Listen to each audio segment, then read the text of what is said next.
The mug shattered before I even realized my hand had moved. Coffee streaked down the break room cabinet as my palm stung. And for a moment I just stared at the mess like it was someone else's morning.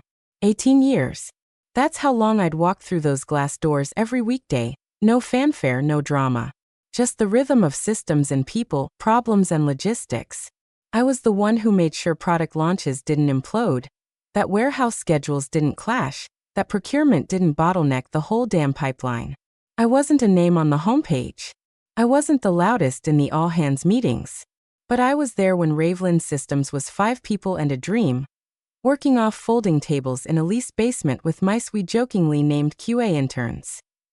I remember the old logo, 2 gears and a lightning bolt, drawn in a free app by someone's cousin.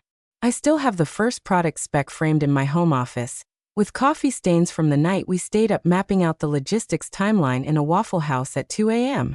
Those early days we were lean, scrappy and grateful. We shipped because we had to. I watched this company morph through 7 product pivots, 3 offices, 1 near acquisition, and 2 CEOs before Derek. I didn't do it for glory.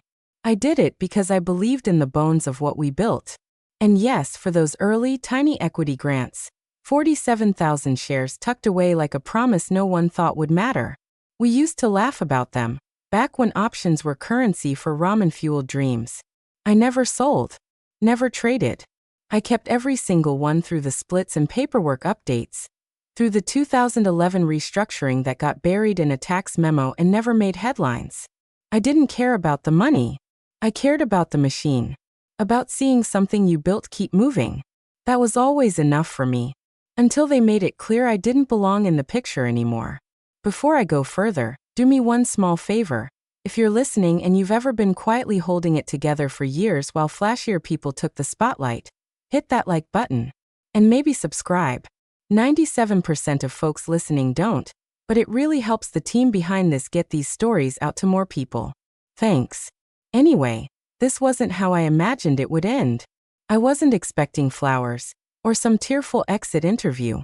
I figured one day I'd just step away, knowing I left the place stronger than I found it. But Derek had other ideas.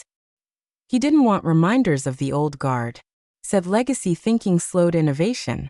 Said things like speed over history, as if the two couldn't coexist.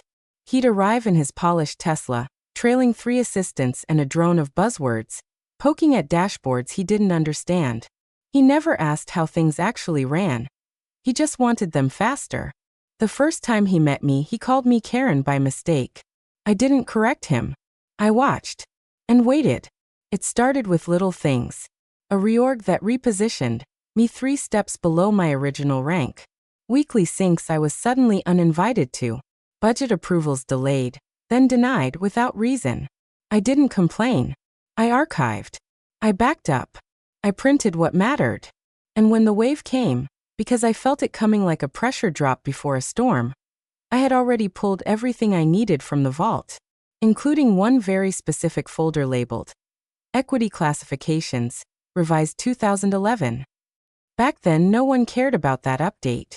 Legal bundled it with tax compliance docs and internal transfer protocols. But buried in it, under Schedule 14A, was a clause, Class Q status.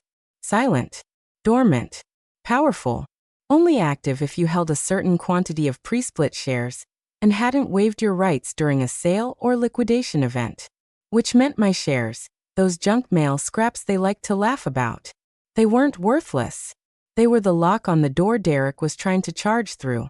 And he had no idea the key still sat in my drawer.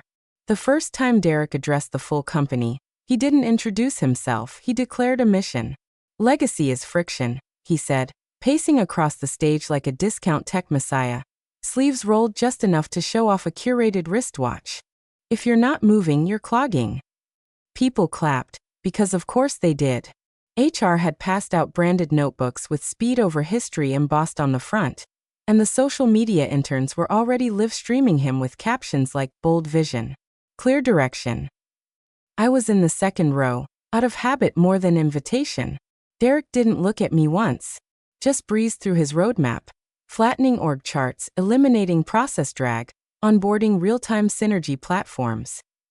I counted at least 17 buzzwords that meant nothing and 4 team leads who suddenly looked like they were about to be restructured out of existence. The changes came fast. Too fast. By the end of that first week, we'd lost 3 of our longest-serving analysts. No farewell emails. Just blank Outlook calendars and cardboard boxes. I checked in with one of them, Tom, who'd architected our entire warehouse optimization engine back in 2012. He said, "They told me my model was outdated. You believe that? It's still running on the mainframe." Meetings changed too.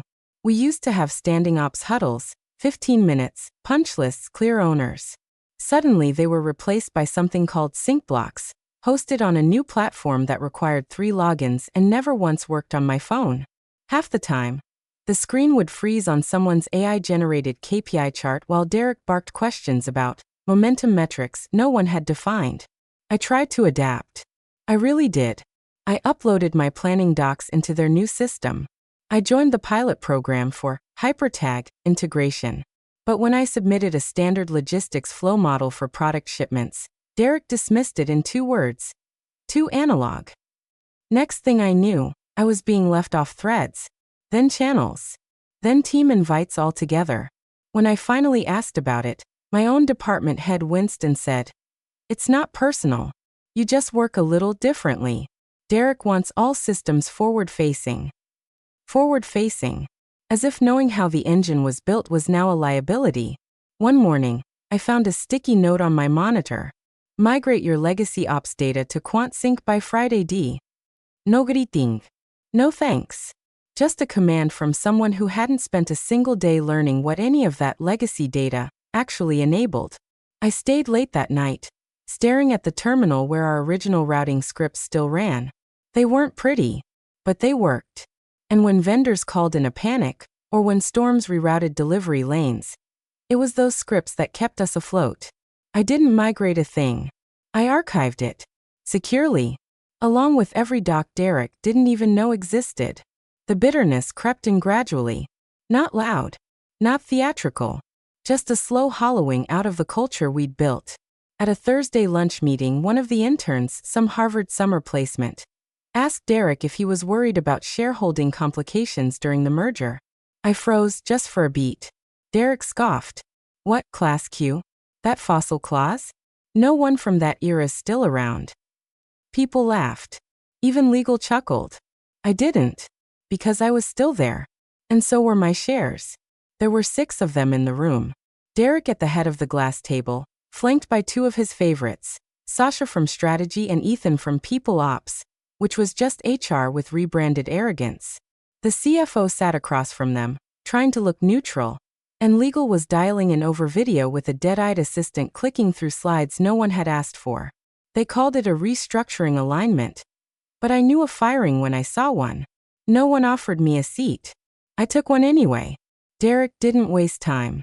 "Let's keep this crisp," he said, clapping once like we were about to start a team-building game. "You've been with Ravelin a long time.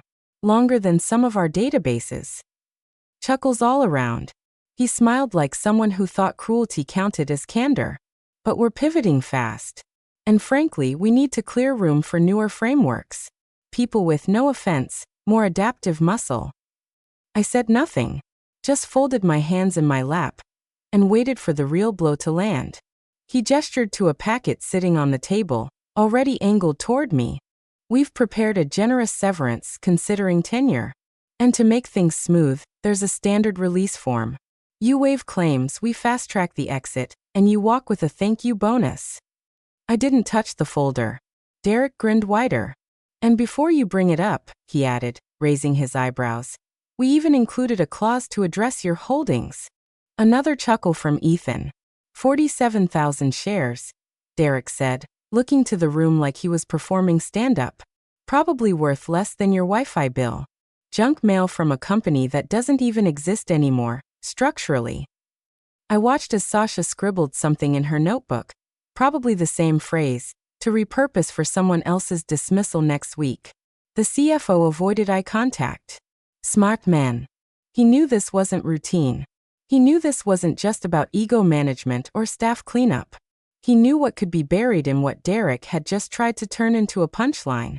You'll just need to sign today, Derek said, tapping the paper with a capped pen. Let's not make this complicated. There was a moment where I felt it all boiling up. Every late night, every launch saved by quiet fixes no one documented. Every time I watched someone younger, louder, and more clueless get promoted above me. 18 years and they were packaging me like expired inventory. But I didn't lash out. Didn't cry. I picked up the pen, turned the page slowly, scanned the top line just long enough to let legal think I was reading, and then slid the whole folder back across the table without a word. Silence. For the first time, Derek's smirk faltered. Just slightly. You're declining the package? He asked, like the concept didn't compute. I'm not signing that. I said, calm as winter steel. If you have follow-ups, send them to my attorney. I stood, took one last look around the room that once held brainstorms and crisis war rooms, and walked out. Behind me, I heard Ethan mutter something, and Derek laughed again, trying to recover. She'll change her mind, he said too loudly. Nobody walks away from free money. I didn't look back. Because what they didn't understand, what no one in that room grasped, was that I hadn't walked away from anything. They had just handed me the one thing I needed, proof. That they believed I was powerless. And that waiver? That waiver was never about the severance. It was a key. One they'd assumed I was too nostalgic, too naive, too legacy to know how to use. And they were about to find out what happened when you tried to erase history without reading the footnotes. I packed slowly, not out of sentiment but calculation. Every drawer, every folder, cleaned out with the same precision I used when we transitioned our entire fulfillment ops through 3 warehouse systems in 2015 without dropping a single SKU. That was my rhythm. Quiet, surgical, invisible to the kinds of people who thought noise equaled value. The HR assistant hovered by the door like she'd drawn the short straw. Her name was Lila, newish, maybe 6 months in. She cleared her throat and held out a paper cup with a lid that didn't quite fit. Coffee, she offered, her voice higher than usual. I took it. Thanks. She nodded quickly and left. I didn't expect her to say more. No one else did. People I'd worked with for over a decade passed by the glass, eyes glued to phones or pretending to look for something in the other direction. I wasn't angry. I understood the code. When you're marked for exit, everyone becomes allergic to eye contact. You become contagious. No one wants to be next. One of the younger project managers mumbled, "Good luck," as he walked past, not breaking stride. Another whispered, "Sorry," like it was a confession. I didn't answer either of them. I just clicked shut the last drawer, unplugged the second monitor they'd never replaced after the budget cuts, and walked out carrying one battered canvas bag and a company-issued laptop I was pretty sure they'd forget to revoke access to for at least 48 hours. No security guard followed me. No dramatic send-off. Just the soft hum of a startup that had forgotten its own origin story. At home, I placed the bag on the kitchen table, ignored the buzzing of my phone, and went to the storage shelf in my closet. Past the labeled tax binders, the warranty envelopes, the 2 leftover rolls of branded company wrapping paper from the failed culture campaign in 2016. There it was. A flat, dustless folder. Equity Docs, revised 2011 written in Sharpie across the front. I sat down, turned on the lamp, and opened it. Inside were printed copies of the corporate restructuring documents they'd quietly issued over a decade ago. No one had paid much attention. It was bundled into a stack of compliance updates right after we'd narrowly avoided a hostile acquisition attempt. Legal had rushed the filings. I'd requested hard copies. And I'd read every page. Schedule 14A, Clause 7B. Class Q shareholder rights. I ran my finger along the paragraph. In the event of an equity event, defined herein as a sale, merger, liquidation, or asset transfer, the consent of all Class Q shareholders shall be required for execution, unless such shareholders have signed an explicit waiver as outlined in Form D-19. A waiver. The one Derek had slid across the table like it was a joke. But I hadn't signed. And that meant one thing. They couldn't sell. Not yet. Not without me. My 47,000 shares weren't noise. They were leverage. They were the kill switch. And Derek, in his rush to erase everything that didn't shine under his spotlight, had just left the one person in the company with the power to stop his biggest win. I closed the folder, placed it gently on the table, and made a single note on a post-it. Attorney, call Monday. Then I turned off my phone, poured the HR coffee down the sink, and opened a fresh bottle of wine. No toast. No music. Just silence. Exactly how Leverage likes to wait. The champagne flutes clinked before noon. Derek had insisted on it. Momentum doesn't wait for permission, he said, smug in his tailored cobalt blazer as he raised his glass to a room full of suited investors, board members, and junior execs angling for proximity. The new company banners hung in awkward symmetry behind him, modern flat logo. No gears. No legacy. Just a one-word rebrand that costs more than our original seed round. I wasn't there, of course. I only knew because one of the interns I'd trained years ago texted me a photo of the invite. Closed session. Execs and stakeholders only. He added a single line. Thought you should know. Something's up with legal. That was enough. Derek stood front and center, soaking in the attention. I could picture it perfectly. Him pacing the front of the sleek downtown conference suite, pausing just long enough between phrases to let the cameras capture his profile. This is more than a sale, he said, per the transcript that would later leak to internal Slack. It's a transformation. A torch passing. We've exited clean with zero friction and zero legacy drag. The CFO stood behind him, arms crossed but fingers twitching.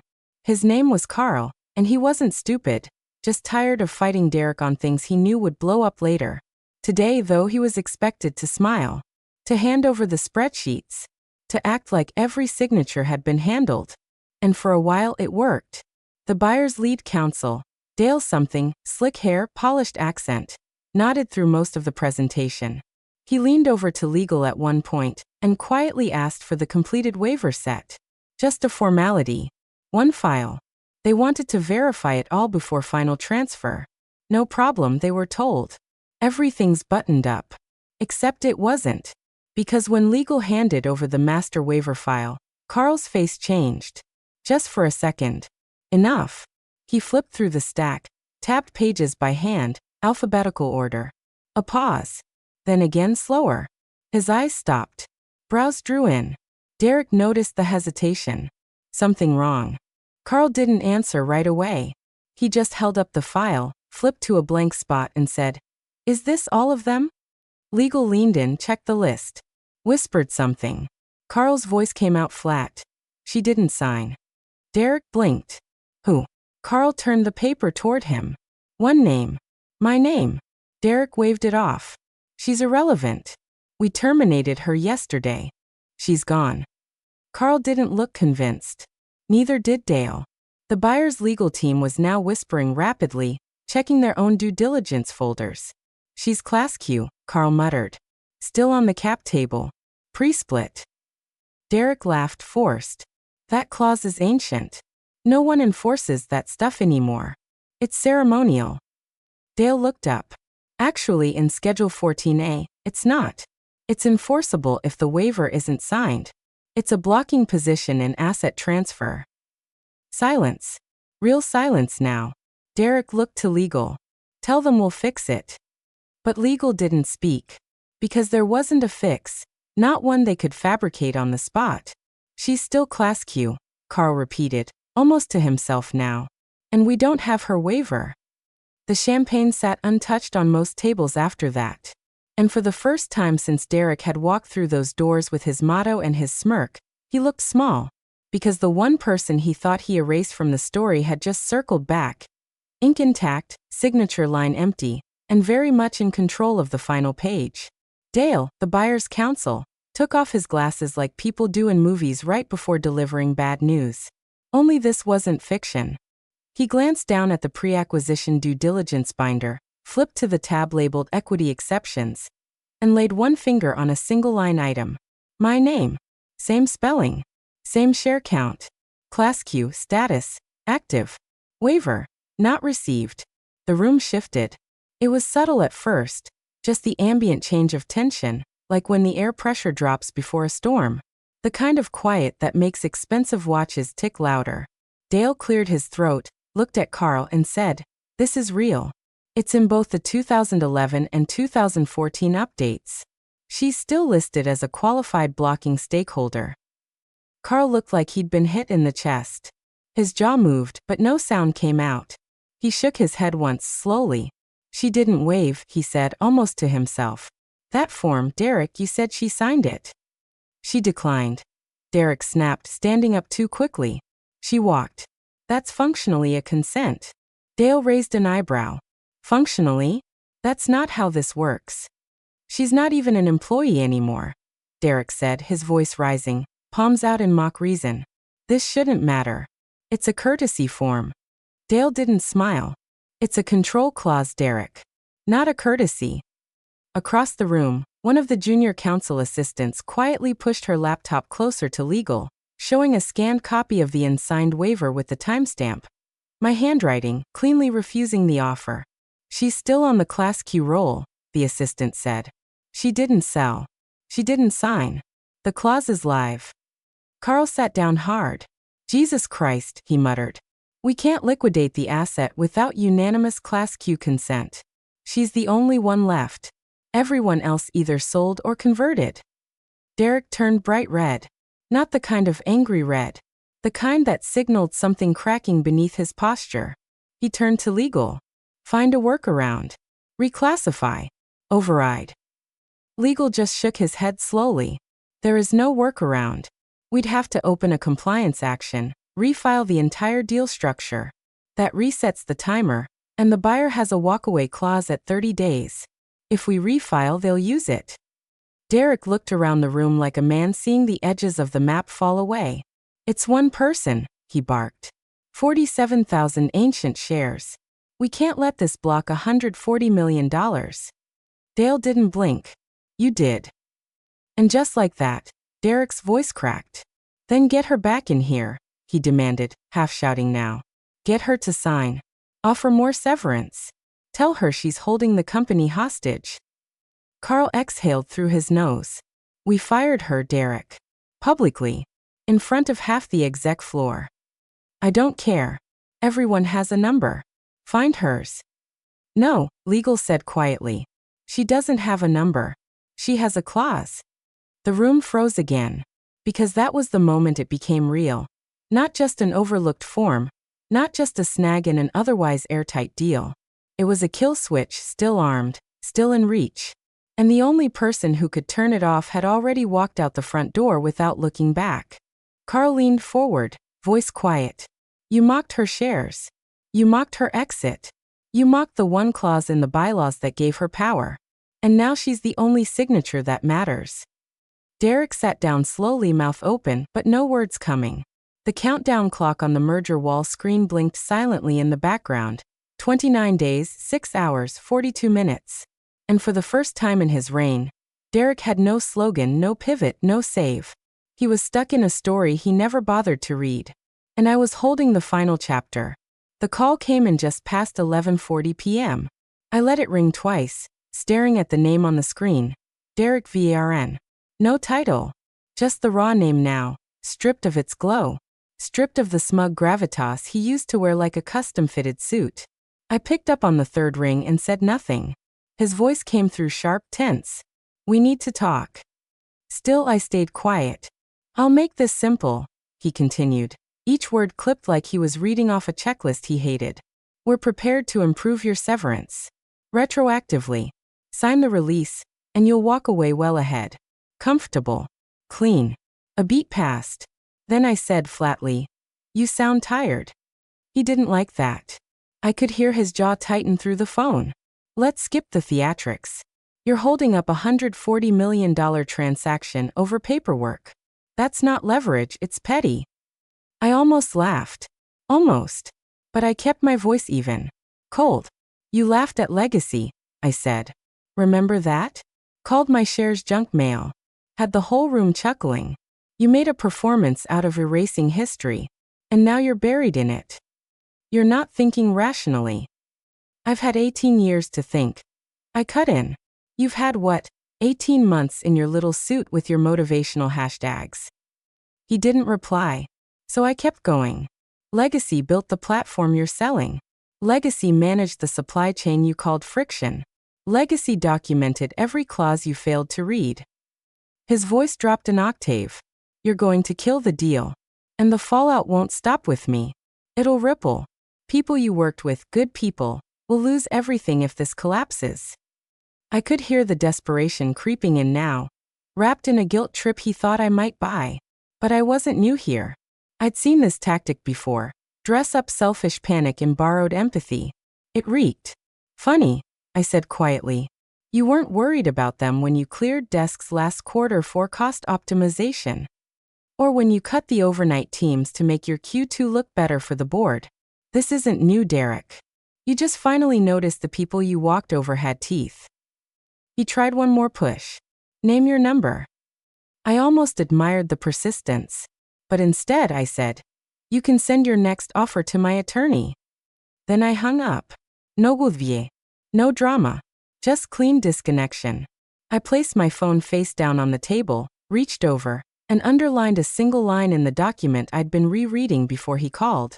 Class Q status shall remain active until revoked by express waiver, signed and submitted voluntarily. Still unsigned. Still mine. And now? So was the silence. The emergency board session started at 7 a.m. sharp, before most of the team had even cleared their inboxes. Half the directors looked like they hadn't slept, the other half like they were pretending they had. The buyer's delegation was already seated when Derek walked in. No smile, no preamble, just the tight, clipped nod of a man trying to look like he still had authority over a situation already spiraling. They skipped the pleasantries. We're invoking the walk clause, Dale said, dropping a stack of printed emails onto the table. Unless this is resolved within 72 hours, our offer is null. Our investors won't wait through a cap table dispute. And frankly, your CEO's public statements about clean exits now qualify as a material misrepresentation. A murmur rippled across the room. One of the outside directors leaned in, whispering something to the chair. Eyes turned to legal. Can we override the clause? Someone finally asked. The lead counsel looked up from her notes, grim. No. Schedule 14A is airtight. Consent of all Class Q shareholders is required. The clause activates automatically in any equity event. And she's still Class Q, Dale added, his tone somewhere between irritation and amusement. Still on the books. Still blocking. The board chair turned to Derek. How did you not know? Derek adjusted his collar like it was suddenly too tight. She was non-essential, he said. Her shares were old. Legacy class, buried in a clause no one had enforced in a decade. We had no reason to believe. Carl, the CFO, interrupted quietly. She tried to tell you. Derek froze. She brought it up in a budget meeting last quarter, Carl continued. Said her shares hadn't been reclassified. You laughed. Told her not to worry about ghosts from the old charter. She said it again at the Q2 logistics sync, legal added. She asked why the equity clause wasn't reflected in the merger briefings. I remember because you waved it off. Called it historical noise. Now the room really went still. The buyer's team watched in silence as Derek's posture cracked, just slightly. His hands clenched. His gaze darted. Not to the documents, but to the exits. You didn't even read the release you handed her, did you? The chair asked flat. Derek didn't answer. She's not bluffing, Carl said. She never was. She's not asking for more money. She's not playing a game. She's executing a clause we buried and forgot she remembered. This is catastrophic, another board member muttered. She hasn't gone to the press yet, Dale said. But if this falls apart, she doesn't even have to. The filings are public. The narrative writes itself.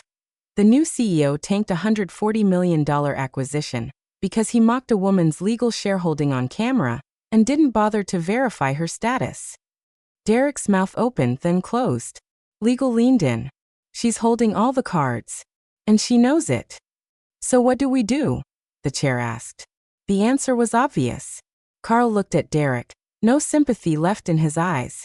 You go back to her. Derek flinched. She won't talk to me.